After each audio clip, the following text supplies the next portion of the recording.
区区2座马尔代夫的岛屿，叶晨并没有放在眼里。他若是想要这样的岛屿，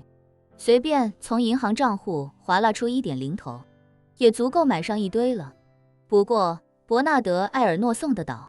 跟自己买的岛相比，有很多好处。最大的好处就是产权隐蔽。伯纳德·埃尔诺本身就是一个专门经营高奢品牌的企业家，他旗下有再多高奢度假岛，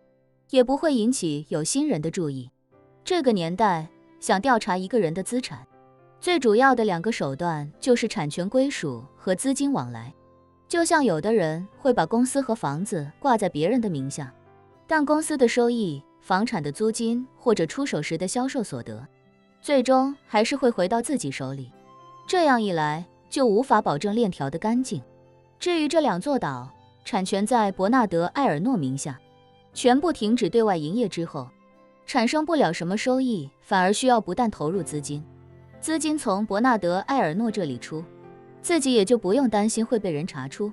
产权方面，自己就没什么担心的了。伯纳德·埃尔诺从今日起，一定会对自己言听计从。2座岛屿而已，他还不至于为此跟自己玩心眼儿。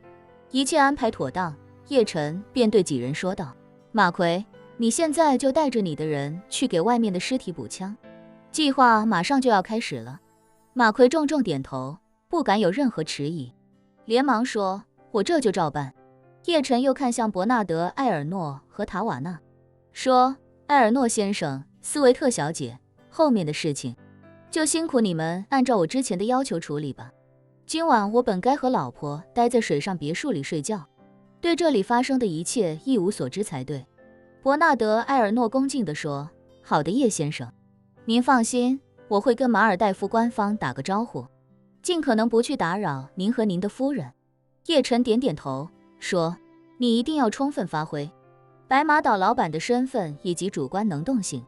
事情曝光之后，全世界都会紧盯着白马岛的一举一动，而你要在事情闹大之后立刻控制事态，不管你用什么办法，记住不要让马尔代夫官方过多深入的调查，让外人以为你是想大事化小，小事化了。”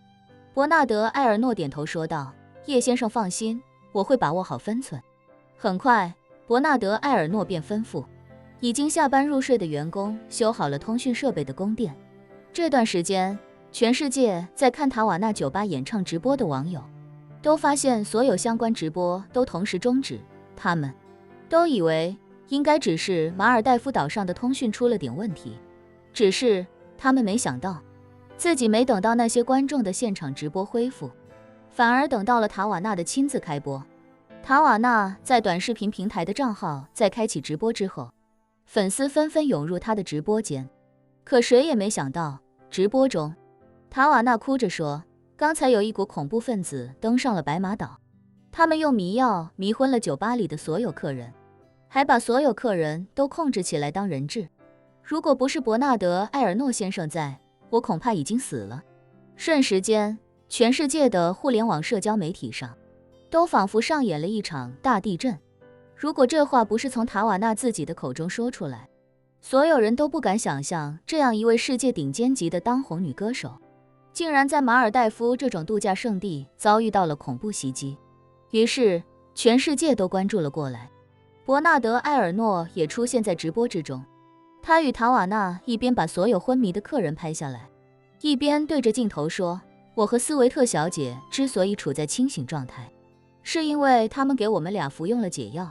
想要从我们的身上榨取更多的利益。后面的剧情一切如叶晨规划的那样。马奎在给所有死去的手下补完枪之后，便来到镜头前，高声说，大家好，中文名叫马奎，英文名杰克马，是一名华夏与日本混血的澳大利亚籍。我于10年前加入了世界最大的雇佣兵组织美国黑水公司，这些年一直在南半球执行任务。在视频中，马奎把事件的具体情况详细地说了一遍。为了增强自己的可信度，马奎按照叶晨的指示，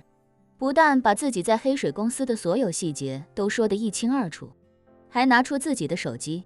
展示了自己在黑水公司内部 APP 上的信息，以及这次任务的明细。同时，他也说了自己这次来马尔代夫搞恐怖袭击的真正原因，是为了刺杀反对派的一位军阀，然后制造一起恐怖袭击，再将所有事情嫁祸给黑水公司最大的竞争对手万隆店。而黑水公司的股东们在得知这件事之后，一个个几乎暴走。万没想到，精挑细选的马奎竟然毫不留情地出卖了他们，而且几乎是要把他们推向万劫不复的深渊。很多肮脏的事情他们都能干得出来，但前提是这辈子都不能泄露出去。原本他们以为这次计划天衣无缝，但万没想到伯纳德·埃尔诺和塔瓦纳这两个国际知名度极高的大人物也都在白马岛上。更没想到马奎为了钱竟然背叛组织，甚至杀掉了自己多名手下。接着马奎在镜头前忏悔过后，便假模假样地拿出一种药水，让人给所有昏迷的人闻一闻。而这药水的神奇之处在于，这帮昏迷的人闻了之后，便开始缓缓睁开了眼睛。其实药水根本就没有任何药效，只不过是叶晨配合马奎的节奏，是时机把所有人从昏迷中唤醒。对这些人来说，刚才就像是经历了一场酣畅淋漓的美梦。当他们睁开眼时，暂停的记忆立刻涌上心头，所有人都想起昏迷之前恐怖分子杀进来时的情形。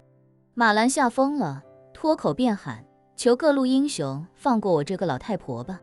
我年纪大了，一辈子也没过上过什么好日子，第一次来马尔代夫，说什么也不能把命丢在这里啊。马奎急忙跟他说：女士，您别误会，我刚才确实是要搞恐怖袭击，但诸位刚才昏迷的时候，我已经跟伯纳德·埃尔诺先生达成了协议，他会给我一笔足够我这辈子衣食无忧的丰厚报酬，而我也会宣誓向他效忠。我带来的那些黑水公司雇佣兵，除了我身边这几位对我忠心耿耿的部下之外，其他的都被我杀光了。换句话说，诸位现在全都安全了。马兰不可置信地问他：什么意思？你不杀我们了？马奎重重点头：不杀了。多里伯纳德·埃尔诺先生的慷慨，我已经宣誓此生只向他一人效忠。从现在开始，诸位可以放心，因为诸位彻底安全了。